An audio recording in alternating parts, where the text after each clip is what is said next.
So we have Ritwik here, and personally I admire him a lot because I have seen his growth in ultra cycling. I think initially he started volunteering in Inspire India races, Yes. and now he's the race director of Deccan Cliffhanger. Am I right? So I started my volunteering experience at Pune Randonneurs. I had a lot of friends. My family would do a lot of brevets, and I was too young to participate in a brevet. I used to do a lot of cycling, but I was very young to take part in such events. So what started off as my father and me, or my mom and me sometimes, to be engaged with brevets, what we would do is then sign up as volunteers so that we could be around our friends, we could cheer them, support them, and all of that. And then eventually it became like a regular thing that I would volunteer for brevets. And Pune being the start line for Deccan Cliffhanger, obviously a lot of Pune Randonneurs riders uh, turned up to be racers at the Deccan Cliffhanger. And I had the opportunity to be part of that event from the very first edition as as an official or as a volunteer. And so yeah, that's how it started. And since 2022, I've been the executive director for all Inspire India events. And yeah.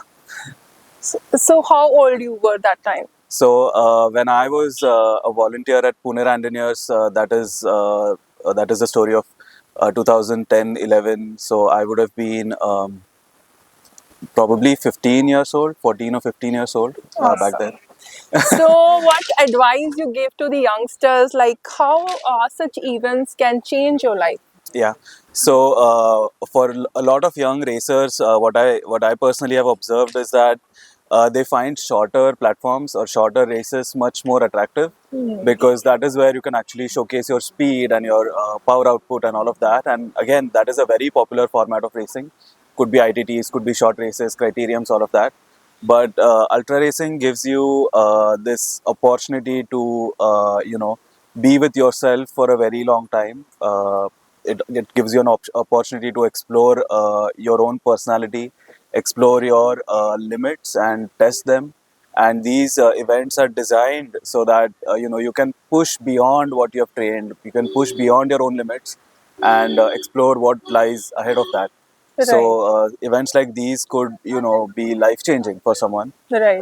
if you take it in the right spirit. So I think these are very challenging True. events that one could look at. Right. Ritwik, I think you go for RAM every year. That has been the case for last Right. 5-6 years. Yes. Right. I think I was there in 17 and Correct. 18, and I have met Yes. you there. And you have been the crew chief of Srini that Yes. time. I think there should be some inner urge to volunteer for someone else who's racing. So how it comes to you, like I have to go and I have to be part of that race? So what I believe is that what I have that I can give to this community is the platform of racing, of creating events. But apart from that, when I'm not doing that, I again, get this urge that instead of just sitting here, I might be useful to someone else. My skills, my experience could help someone achieve their dreams. That is the biggest motivator for me. So I have taken every opportunity of crewing at other events, so that that keeps me engaged with the community. Obviously, I cannot crew at Inspire India events because Right. I'm involved in the planning and delivery of those events. But I take every opportunity to go at other events and be part of the crew, so that I can also look at the event from the other side.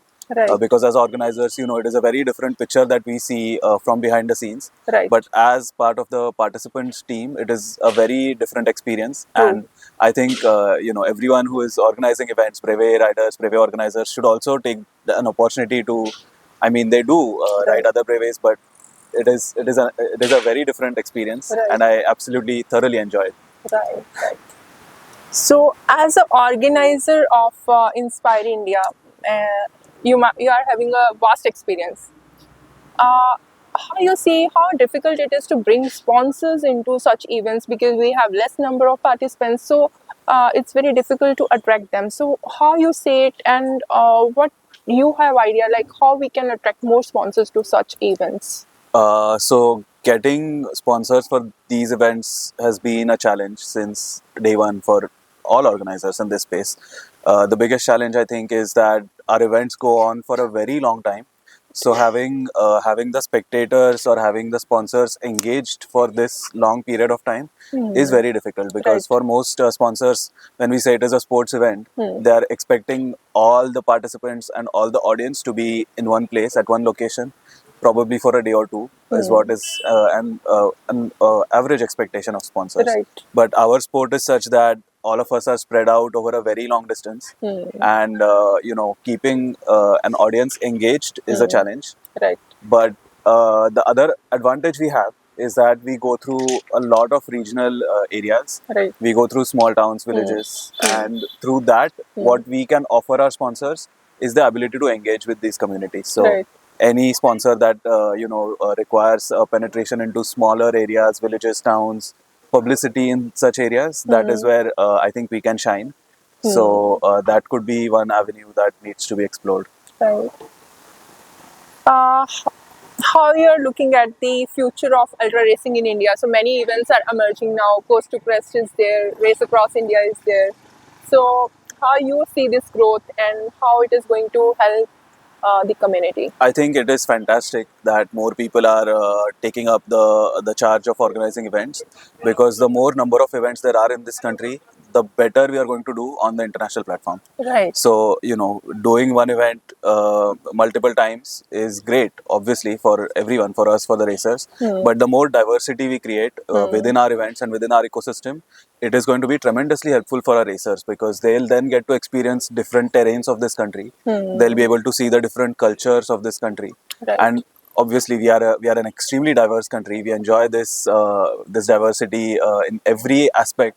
So the language changes, the food changes, the scenery changes, and that is the strength of the geography of India. And we should be completely utilizing that and providing events in all parts of this country, so that no matter what kind of training the racer wants to do, there should be an event that gives him a platform to test his own opportunities. Hrithwik, how you see Romantica with Vyas? I was following the first edition as well. I think it is a very challenging event. First of all, the elevation profile is something that something that is extremely respectable. Secondly, we are going through some very beautiful mountain ranges. We follow the river, so winds are going to create a challenge. And again, going into the mountains is something not for the light-hearted. Mountains bring with themselves a different grandeur to events. We do the Great Himalayan as well, and we say there as well that you need to respect this geography. You need to respect the mountains. We need to respect the rivers, the winds, because if you fight against them, you are not going to win.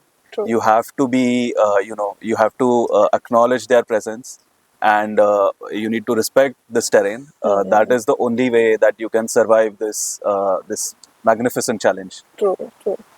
So with the ocean of experience, we have Hrithwik Khare here. Thank you, Hrithwik. Thank you for your time. And thanks for coming. Absolutely. Lovely to be. I'm very excited to be here, because I wanted to come in the first edition itself, because this is one part of the country that I feel here in the Himalayas, I'm very much attracted to this part of the country, because the roads are great. There is tremendous amount of small towns, villages, extremely beautiful people. I love the food here, so if I get a chance sometime, I'd love to do a ride here as well, come down, explore this part. So absolutely delighted to be here. Thank you, Hrithwik. No problem. Thank you.